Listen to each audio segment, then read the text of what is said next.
First tonight, an overnight shooting on Cowpen Road leaves one man dead. The country's murder count for 2025 now at 3. Plus, a decrease on VAT won't help. That's according to one former prime minister. Hear his solution to easing the financial burdens of Bahamians. And later, celebrating a culture of excellence. The Cable Bahamas group of companies highlighting high flyers of the quarter. These stories and so much more as Our News Weekend starts now.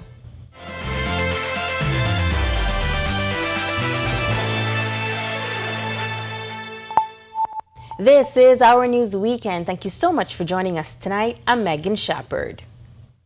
The country's homicide count climbing last night after a shooting on Cowpen Road left a man dead. Police saying it happened just after 10 o'clock Friday night outside of a business near Bryant's Way. Press liaison Chief Superintendent Shira King tells us what officers met on the scene. Officers quickly responded, and upon their arrival, they discovered an adult male suffering from what is allegedly gunshot wounds to the head. EMS responded and examined the body and found no signs of life. Chief Superintendent King could not confirm whether or not the victim was known to police at the scene. As for what police believe may have happened, what we can say is that the victim was at a local establishment. And occupants of a burgundy Japanese vehicle exited the vehicle and opened fire on the victim. The police is urging all members of the public who have any information on this incident to come forth and give us that information as we continue the investigation in this homicide matter. Well, the IMF recently reporting that the Bahamas is facing a housing shortage with a gap of 12,000 units. Minister of Housing and Urban Development Keith Bell speaking outside the House of Assembly on Wednesday, outlining the government's response to the crisis. Delvado Emmanuel has more on that plan. International Monetary Fund's report has once again brought the housing crisis in the Bahamas into sharp focus. According to the IMF, the Bahamas faces a shortage of affordable housing, as many properties are now being used for short-term rentals rather than long-term residences. This trend has made it increasingly difficult for Bahamians to own homes. Housing Minister Keith Bell addressing the pressing issue, providing an update on the government's strategy to overcome the challenge. What this government is doing is we have reversed the policy of the former administration and who adopted a position that they would not build any homes. And we have started the construction, a very aggressive construction program in the country.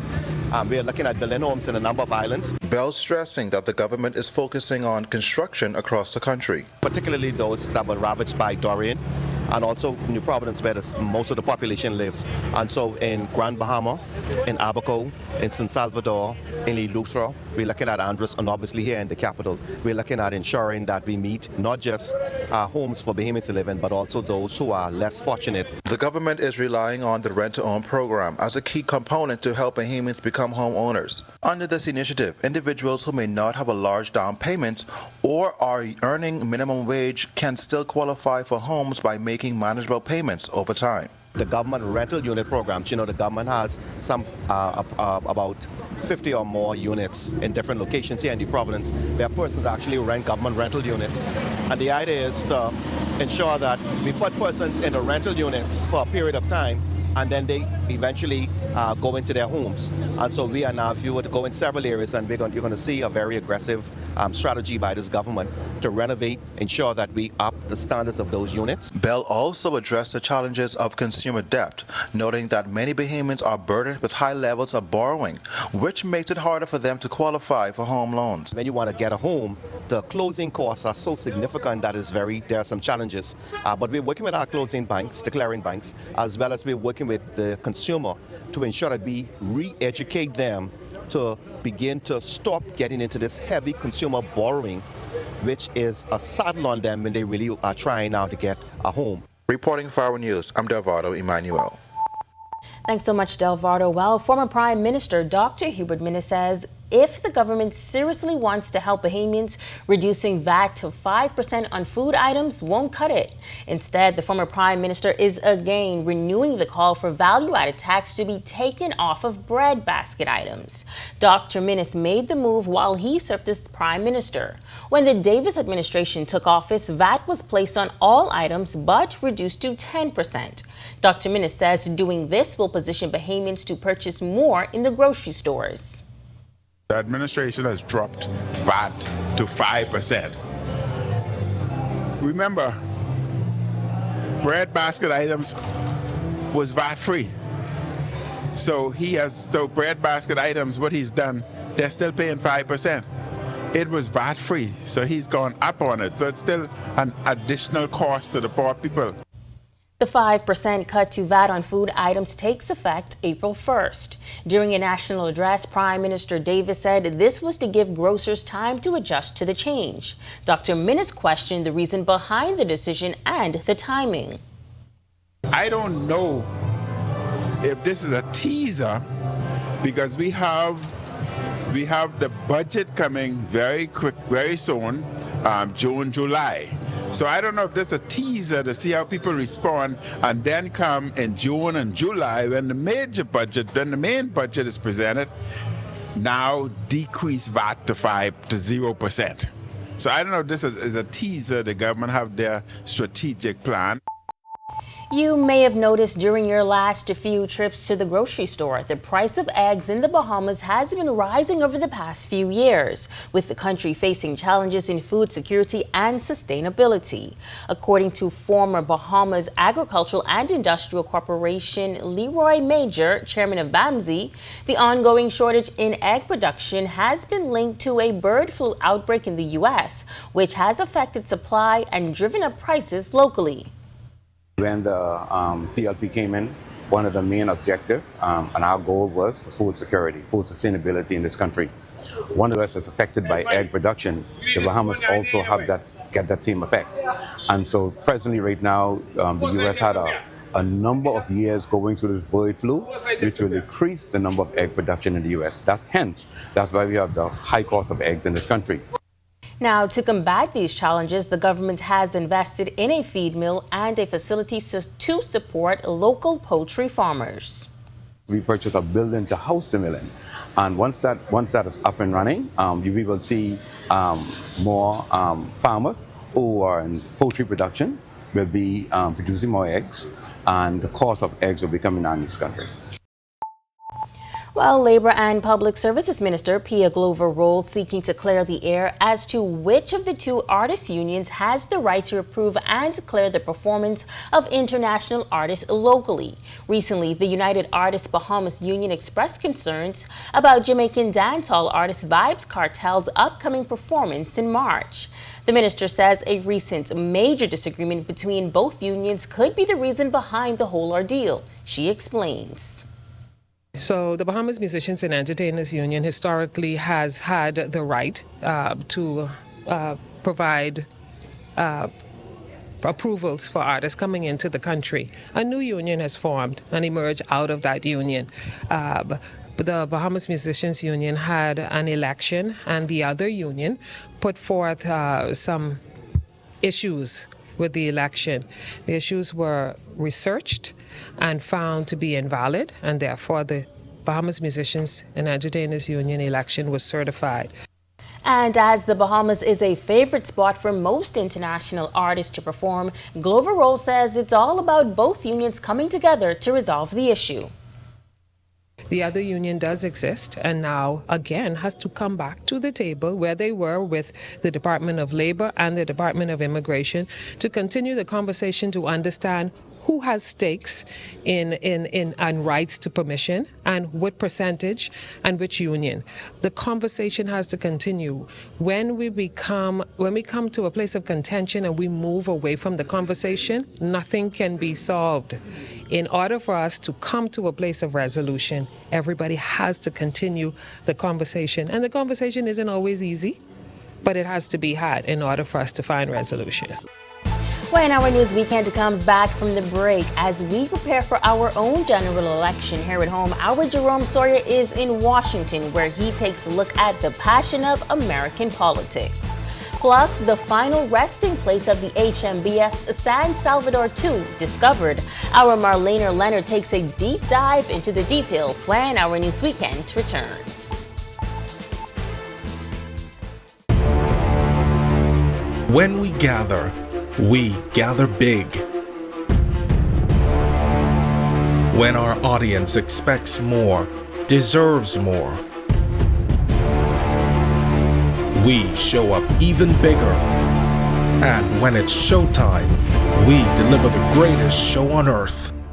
Because our TV is everywhere, always there when it counts.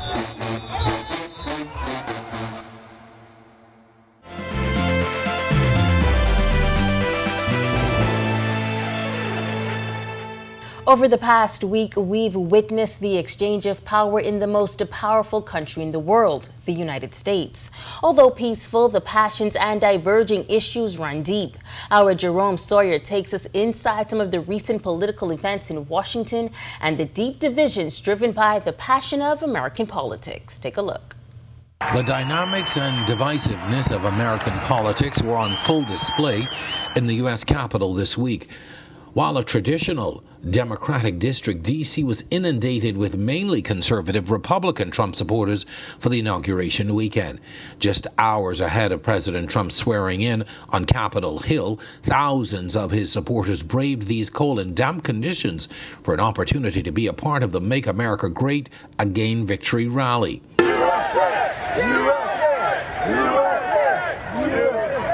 Some supporters we met stood in line for up to 5 hours for an opportunity to get in, eager to show their support for the 47th president and hopes for what might be considered radical change. Secure border, an amazing economy. Heck, we're going to buy Greenland, maybe make Canada another state. We got all kinds of plans. In the days ahead of this inauguration, protesters took advantage of the focused attention. This victory rally crowd didn't deter this group at all. I got to make sure that everybody knows that not everybody's happy that Trump has been elected. And what do you think is going to happen over the next 4 years that he's in power? It's going to be.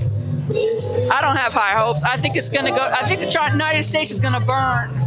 By Inauguration Day, the momentum was just as powerful among Trump supporters, some waiting in line again for hours, with a last-minute venue change to the Capital One Arena, limiting the capacity of the crowd able to witness it. I was here since probably like 8 in the morning.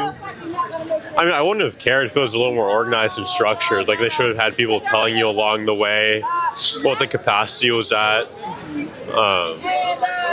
But it is what it is. It was a little unorganized, but yeah. And then how I feel about 45, 47. It's good. Hopefully groceries get cheaper. Mortgage interest rates get lower. For many of his supporters, this win is validation. The majority of Americans want to see this country go in another direction. Those changes already signaling potential impact for the Bahamas. These first 100 days in office will hopefully provide some insight into what that actually looks like. Reporting for Our News, I'm Jerome Sawyer.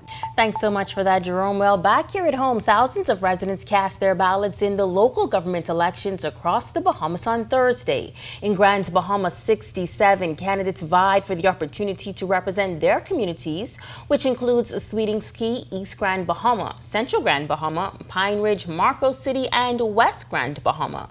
During a press conference on Friday, officials from the Department of Public Service announced the election outcomes while addressing concerns over low voter turnout. A swearing-in ceremony for the newly elected members is expected to take place within the next 2 weeks. Administrator Reverend Preston Cooper acknowledged that historically there's been greater enthusiasm surrounding general elections, but encouraged both candidates and residents to play a more active role in local governance. It is so critical now that the communities at large be aware as to the significance of local government and their local communities. Reason being, with the introduction of the revised Local Government Act 2024, councillors are now empowered that they can go ahead and, in private partnership, they can raise funds to cause bigger projects, if you may, to come on stream. So local government is very vital to the development of the local communities, because that is why we have the decentralization of local government, that those on the ground who knows what their community needs and what can happen. Well, congratulations to all elected councillors. 25 years after disappearing below the waves, the final resting place of the HMBS San Salvador II has been discovered, all thanks to an unsuspecting training group that happened to come across the wreckage on a routine dive. Our Marlena Leonard has the story. As we're going down, there's this big ship sign on our side. I go, what is this? That's Charles Conan, co-founder and chairman of Seamagin Hydrospace Corporation, recounting the moment their routine training exercise accidentally rediscovered a piece of Bahamian history. The California-based company has been around for 30 years, designing submersibles for science, tourism, and private use. Last year, the Seamagin team came to the Bahamas conducting a routine training refresher with private clients in waters off New Providence. But as they descended further from the surface and our crystal clear waters turned to darker depths, about 820 feet down, their routine refresher found a surprise guest, one that hadn't been seen in about 25 years. It was like a gray ghost coming out of the darkness, and we was like, what is this? And we turned the submarine facing it, and at first we toured around the shipwreck, and then we saw it deep. We went a bit deeper, and there was a lot of debris. He goes, this doesn't look like it was scuttled. This looks like it went down. As we investigated, we saw the name was still on the boat. We could clearly see the name, and it's called the San Salvador II. But what was the San Salvador II? The Type B Cape-class cutter started life in 1955 when it was commissioned for the U.S. Coast Guard under the name USCGC Cape Fox, and when it was decommissioned by the USCG in 1989, it transferred the vessel to the Royal Bahamas Defense Force, where it served as the HMBS San Salvador II. But Conan says their research hit a wall when records ended in 1999. It left them with the burning question I'm sure we're all wondering: what happened? The team turned to the former agent for the boat, where they learned their suspicions were true. And he had mentioned that the boat was going to the shipyard to get some repair, and there was a storm, and a fire caught in the engine room. And with the storm, it complicated the rescue, but everybody got off. Nobody got injured, but the fire took over, and the ship sank in 1999, and ended up down to the 250 meters where we found it. He says this discovery is a perfect example of just how little we know about what lies below. The moment you go deeper than 100 meters, you have no idea what you're going to find. I mean, we found new species. We found a new shark species in French Polynesia. The moment you go deep at 100 meters, the scientists don't know, the governments don't know, nobody knows. It's amazing. It's amazing how little we know. It's absolutely shocking. Reporting for Our News, I'm Marlena Leonard. Very interesting. Thanks so much, Marlena. Well, still to come on Our News Weekend, celebrating excellence here at Cable Bahamas Group of Companies. Our Italia Hall has more from some of our top achievers. But first, the swim season opens up and Anton Richardson takes his baseball mentorship up north. Our sports weekend is up next. When the world bid a final farewell to Britain's longest reigning monarch, we were there. A moment of global solemnity that won't soon be forgotten. And when it was time to crown a new king in the first coronation in 50 years, Our News was there to the end. These stories shape our view of the world, a view that goes beyond our borders, because Our News is all around us. This is our story. This is Our News, always there when it counts.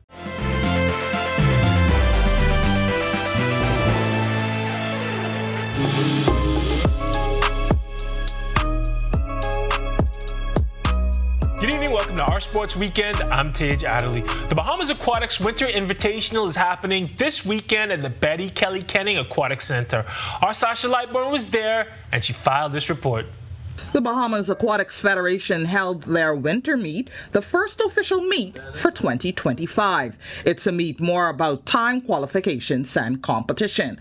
And swimmers achieved just that, with several of them meeting Carifta qualifying times at the meet, which began yesterday. We spoke to Bahamas Aquatics President Algernon Cargill about just that. We had an exciting session last night with several outstanding swims. The weather's a bit chilly, so it makes the swims a lot slower. So nonetheless, several swimmers have already achieved qualifying Carifta standards. Our news also caught up with several coaches who spoke about their swimmers during the meet. Coming into this meet is just to see where we're coming out at from the training. And from here on, we're just going to build on this. I think we drop in a lot of time. Our coaches are very pleased with how we are doing. A little chilly out there, but we're swimming very well. We're looking good. We're swimming good. It's a good time. The weather's a little bit cold, so everyone have a different reaction to cold weather, but they're swimming good. We have about 70 to 80% best times yesterday, and we're looking to improve on that today. Swimmers are preparing in earnest for Carifta, which will be held Easter weekend in Trinidad and Tobago. Reporting for our sports, I'm Sasha Lightbourne. Back to you, Tage. Thanks, Sasha. Anton Richardson has been mentoring baseball players all off-season with his organization, LDK Performance. He's taking his major league knowledge up north. LDK Performance will host a talk and clinics on Grand Bahama next Friday at the YMCA. The weekend will begin with a talk on Friday for young athletes and their parents, where Richardson and other pro sports figures will break down the tools to success. They hit the field on Saturday with the coaches clinic from 9 a.m. to 12 p.m., followed by a players clinic from 1 to 4 p.m. Richardson is happy to share his knowledge with the people of Grand Bahama. Hopefully they are able to get something from that weekend, and we sure know that we're going to have a good time connecting with that community. Now, the talk and the clinics are free, and they will all be held at the Grand Bahama YMCA. Check out their social media pages, LDK Performance, for more details. That's a wrap for sports this evening. For Our Sports Weekend, I'm Tage Adderley. Thanks so much, Tage. On the other side of this break, our Ian McKinsey joins us from the Weather Center with a check on your weekend temperatures. Stick with us. When we gather big. When our audience expects more, deserves more, we show up even bigger. And when it's showtime, we deliver the greatest show on earth. Because our TV is everywhere, always there when it counts.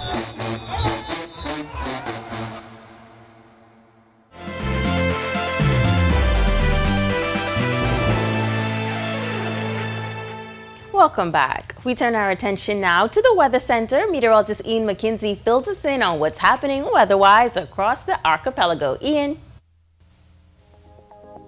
Thanks, Megan, and good evening, Bahamas. Welcome to your Saturday evening forecast, where we had a mix of everything today: breeze, cool, and a little bit of rain. We had a front push through the area, but currently outside our studios right now under mostly cloudy skies, temperature 70, feels like the same.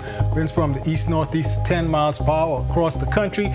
We have 66 in Freeport as well as Marsh Harbor, 70s in Allenstown, Nicholstown, and in the capital. Some showers still offshore due to the persistent northeasterly flow. Great Albuquerque, 69 and 71 in Marsh Harbor. Central Bahamas, we have 72s in Kemps Bay, Arthurstown, 74 in Georgetown, 75 in Deadman's Key, and 73 in Coburntown, San Salvador. Southeast Bahamas, 76s in Duncantown, Delectable Bay, and in Colonel Hill, where they have that surface trough ahead of that front. 77 in Abraham Bay, 78 in Matutown, and in Providenciales, Turks and Caicos. Satellite and radar imagery at this time, we have some marine deck clouds across us. That is all in the wake of that front that pushed through our area, making its way now into the central and eventually southeast Bahamas. High pressure building in its wake, producing choppy seas, rough boating and swimming conditions. Boating now across all areas. We have an advisory in place for you boaters. We're asking you swimmers to exercise extreme caution or remain on shore along Atlantic exposures. Winds northeast east 15 to 25, seas 5 to 8, but up to 11 feet in those north to northeasterly swells. Low tide at 10:35 p.m. tonight. High tide at 5:12 a.m. tomorrow morning. In your extended forecast, breezy Conditions will persist to about Tuesday. Nice, comfortable conditions in terms of temperatures throughout most of the week. Expect the temperatures to bump up a bit by Friday as we expect another front to push through Saturday. Temperatures dip again. Those lows only getting into the mid to upper 60s. That's a wrap in the evening forecast. Make it a great, safe, fun night, everyone. Thanks so much, Ian. Well, the Cable Bahamas group of companies continuing to honor excellence with its quarterly Epic Award ceremony. Our Italia Hall attended Friday's event at the Margaritaville Resort, where employees were recognized for their outstanding contributions. The Epic Awards, a celebration of excellence that highlights employees who consistently go above and beyond their roles at the Cable Bahamas group of companies. Friday's ceremony brought together nominees from line staff, supervisors, managers, and directors, all taking the stage to be celebrated for their exceptional performance. Creative and web design lead for Rev Media, Lynette Lockhart, and OSP supervisor Ginger Roll were among the nominees. Both expressed their gratitude for being recognized. It is an absolute honor to be nominated and recognized by not just my peers, but the executives of the company who have seen the work that I've put in. Sometimes we work and think we're not being noticed, and to find out that I am noticed and not just, it's just phenomenal. Among the winners was Trevisa Hepburn, who took home the award in the supervisor category. It really speaks to the effort and passion that I've been able to put into my job, and also being able to motivate others. Director of Human Resources Keishla Knowles and Chief Information Officer Dwayne Davis explained the significance of the Epic Awards program. One of our main objectives is that we focus on our people, so ensure that we focus on those persons who are making a very positive contribution to the organization. To celebrate, as you can see here, it's the departments, their direct manager, as well as the executive for that area. So we just wanted an opportunity to show them how much we care about them, appreciate them, and support them. Reporting for our news, I'm Italia Hall. Congratulations to all nominees and winners. Thank you so much for joining us for our News Weekend. On behalf of the entire team, I'm Megan Shepard. Have a safe and wonderful evening.